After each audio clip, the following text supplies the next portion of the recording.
नाजरीन, आप देख रहे हैं शमीम लाइव। मैं मोहम्मद शमीम हुसैन। आज इस वक्त हम लोग कमहट्टी अमन कमेटी के सालाना प्रोग्राम में आए हुए हैं। हम बात करते हैं कमहट्टी अमन कमेटी के जनरल सेक्रेटरी से। आज का जो प्रोग्राम है सर, इस हवाले से आप अपनी बातें बताएं। कमहट्टी अमन कमेटी, हम लोग कमहट्टी के इलाके में हिंदी, उर्दू, इंग्लिश, बंगाली, तेलुगु यानी हर लैंग्वेज की किताब को, हिंदी, उर्दू, तेलुगु, बंगाली, इंग्लिश, हर लैंग्वेज की किताब को हम लोग आज 26 साल से गरीब और नाजायज़ बच्चों में, ज़रूरतमंद बच्चों में बांटते हैं हर साल। ये हमारा 26वां सालाना प्रोग्राम है। इसके अलावा यहाँ भी और भी बहुत सारा यहाँ पर काम होता है, जैसे कि यहाँ पर एलोपैथिक, होम्योपैथिक डिस्पेंसरी चलता है, फ्री दवा मिलता है, फ्री डॉक्टर हैं। 5 होम्योपैथिक डॉक्टर हैं जो फ्री दवा देते हैं, 3 एलोपैथिक डॉक्टर हैं वो फ्री दवा देते हैं। चेकअप का कोई चार्ज नहीं है और दवा का कोई चार्ज नहीं है, सिर्फ 2 रुपये में पूरा दवा मिल जाता है। एलोपैथिक, होम्योपैथिक सब दवा यहाँ पर मिलता है। रेगुलर चलता है हम लोग का डिस्पेंसरी। आज जो आप बच्चों को डिस्ट्रीब्यूट करें किताबें, तो इसमें कितने सारे बच्चे हैं? इसमें तकरीबन 150 बच्चों को हम लोग किताब दे रहे हैं और इतना ही हम लोग हर साल देते हैं। तो यहाँ पे तेलुगु स्कूल भी है क्या कमहट्टी? हाँ, कमहट्टी में 2 तेलुगु स्कूल भी है, बंगाली स्कूल भी है, हिंदी स्कूल भी है, बंगाली इंग्लिश स्कूल भी है, उर्दू तो खैर है ही। बहुत सारे स्कूल यहाँ पर।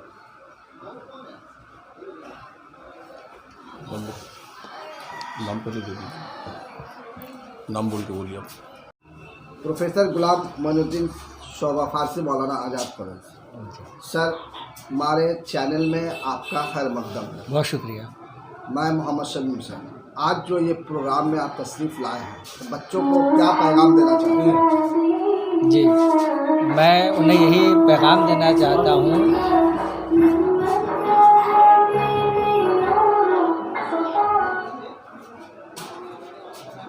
जी, कहना है कि ये जो इनिशिएटिव लिया गया है इस अमन कमेटी के परचम के नीचे, ये बहुत ही अच्छा इनिशिएटिव है। और मैं यहाँ के बच्चों से कहना चाहता हूँ कि उन्हें जो ये मौका मिल रहा है पढ़ने का और इन्होंने जो किताबें दी उसका हक़ अदा करें। उसका हक़ अदा ऐसे करेंगे कि वो उस किताबों को बैठकर पढ़ें और समझें, और समझने के बाद उन किताबों में जो बातें लिखी गई हैं और जो पैगाम दिया गया है उस पर अमल करने की कोशिश करें।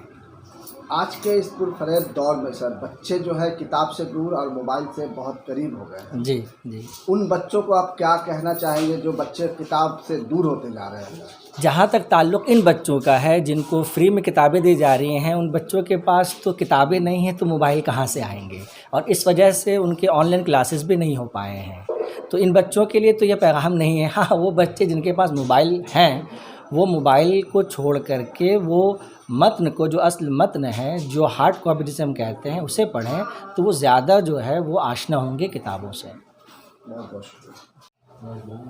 जनाब लाल सर साहब, किराया गवर्नमेंट स्कूल जी, आपका खैर मकदम है हमारे चैनल में।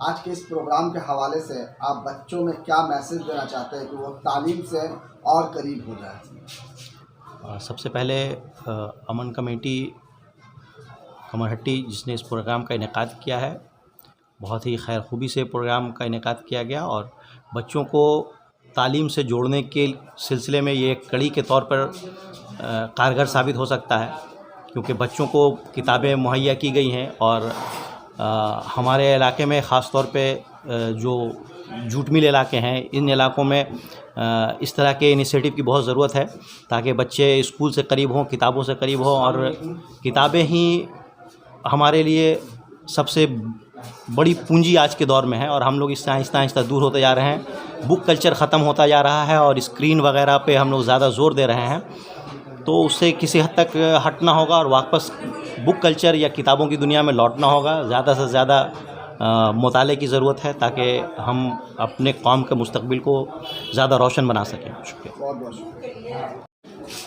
प्रोफेसर मोहम्मद इरशाद अली, शोबा उर्दू मौलाना आज़ाद, आपका हमारे चैनल में खैर मकदम है। सर, आज जो आप कमहट्टी अमन कमेटी के सालाना प्रोग्राम में आए हैं, हम लोग किताबों से आज दूर होते जा रहे हैं। लाइब्रेरी हमारी खस्ता हाल का शिकार हो गए हैं।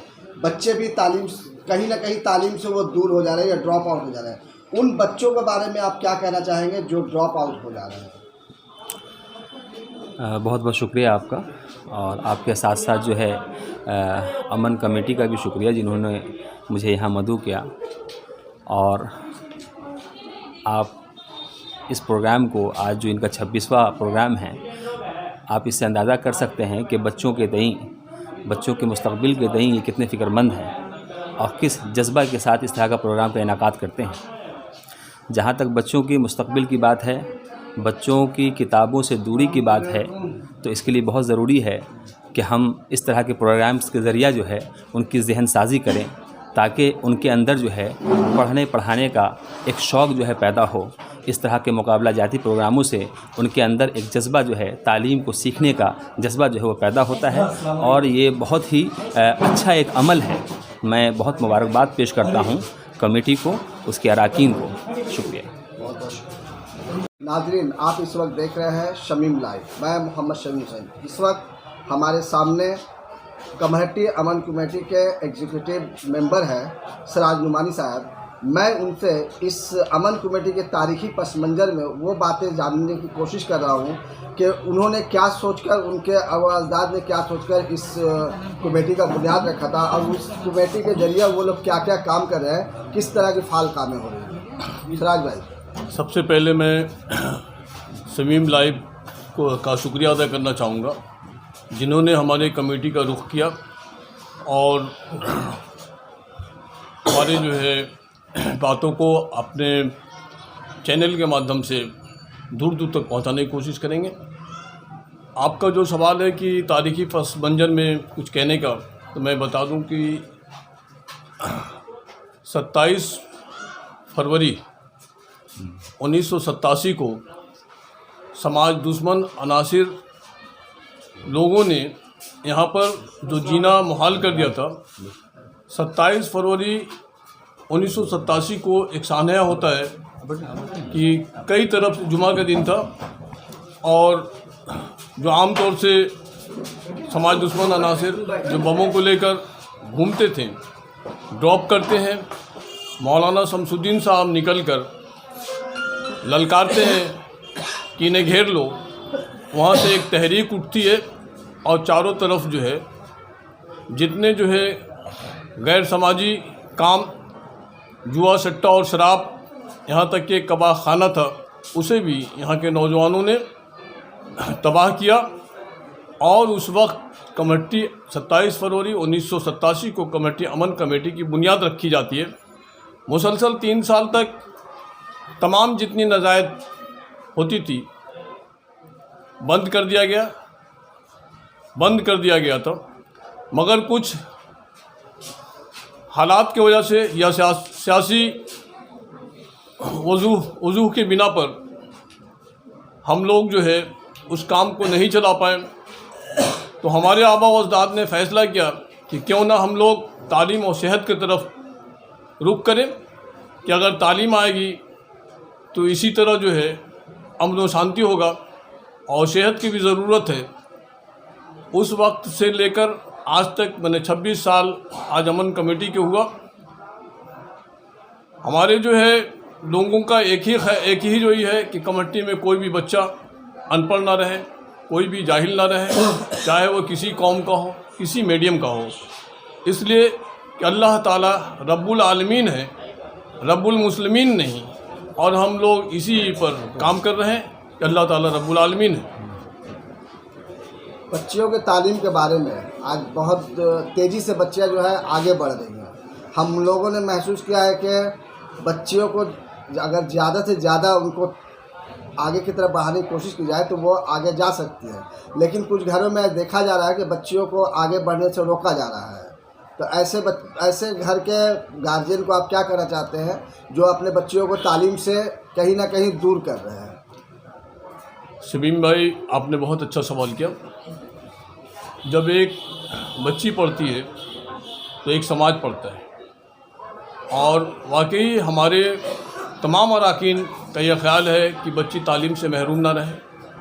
हम लोग ख़ास तौर से उनके जो स्कूल से ड्रॉप आउट होते हैं बच्चे या बच्चियां दोनों, हम लोग उनके गार्जियन से जाके मिलते हैं और कोशिश करते हैं कि उनको फिर से जो है ब्रिज कोर्स वगैरह जो है जहाँ होता है कराकर फिर से उनको जो है मेन स्ट्रीम में लाते हैं और लाने की कोशिश करते हैं।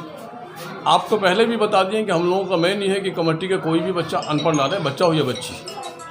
आप लोग अपने इस अदारे से कम्पिटिटिव एग्ज़ाम की तैयारी भी करवाते हैं? देखिए, हम लोगों का जगह की कमी की वजह से अभी तक तो हम लोग कम्पिटिटिव एग्ज़ाम की तैयारी नहीं करा पाए हैं, लेकिन हम लोगों का जो ये एकेडमिक लाइब्रेरी है इसमें तमाम स्ट्रीम के कंपटीशन की किताबें हैं और बच्चे पढ़ते भी हैं, लेब के भी जाते हैं, या जो किताबें नहीं रहती है बच्चे एक हम लोगों का डायरी है उसमें बच्चे लिखवाते हैं और उस किताब को हम लोग मुहैया कराने की कोशिश करते हैं। बहुत बहुत शुक्रिया। ठीक है।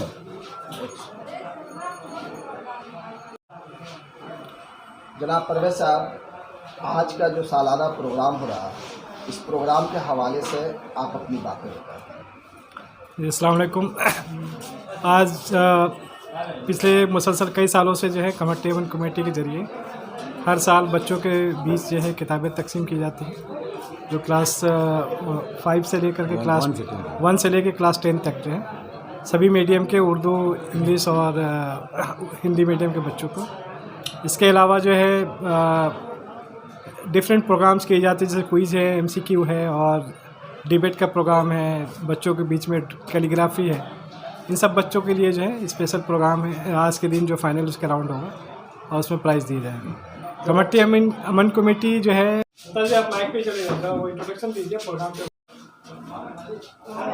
मुमताज़ अनवर साहब, आज का जो सालाना प्रोग्राम है, आप कमेटी अमन कमेटी के फाउंडर मेंबर में से हैं।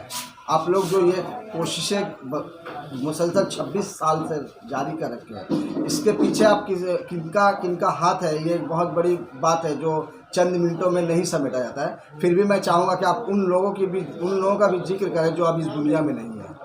आदाब। पहले मैं ये बताऊं कि कमेटी अमन कमेटी की बुनियाद और इसके मुतालिक बहुत सारी बातें सामने आई हैं। जिस वक्त इसकी बुनियाद डाली गई 1987 में, उसके बाद 1988 से हम लोग सालाना जलसे का इनेकाद शुरू किए। उस वक्त से लेकर 4-5 साल तक बहुत आसानी से और अच्छे तरीके से प्रोग्राम होता रहा। उसमें समाज की बेदारी हम लोगों का मुतमय नज़र रहा। हम लोगों ने समाज को हर तरह से बेदार करने की कोशिश की और जैसा कि आप लोगों को मालूम है कि कमेटी अमन कमेटी न सिर्फ ये कि कमेटी में अमन का नारा लगवाना चाहती है, बल्कि हर तरह से पुरअमन फ़ज़ा लोगों के सामने पहुंचाने का एक खूबसूरत माहौल भी इसने पेश किया। नतीजा ये निकला कि कुछ दिनों की मुशक्क़तों के बाद समाज इस लायक ज़रूर हो गया कि बेदार हुआ। अब समझिए कि जो हमारे बच्चे अभी एकेडमिक लाइब्रेरी चला रहे हैं कमेटी अमन कमेटी में और दूसरे जो काम हो रहे हैं, ये एक इनकलाब की तरह है। हम लोगों ने हमेशा ये सोचा और चाहा कि कमेटी में गर्ल्स स्कूल के सिलसिले में लोग संजीदा हो जाएं। सियासी लोगों को भी हम लोगों ने मदऊ किया।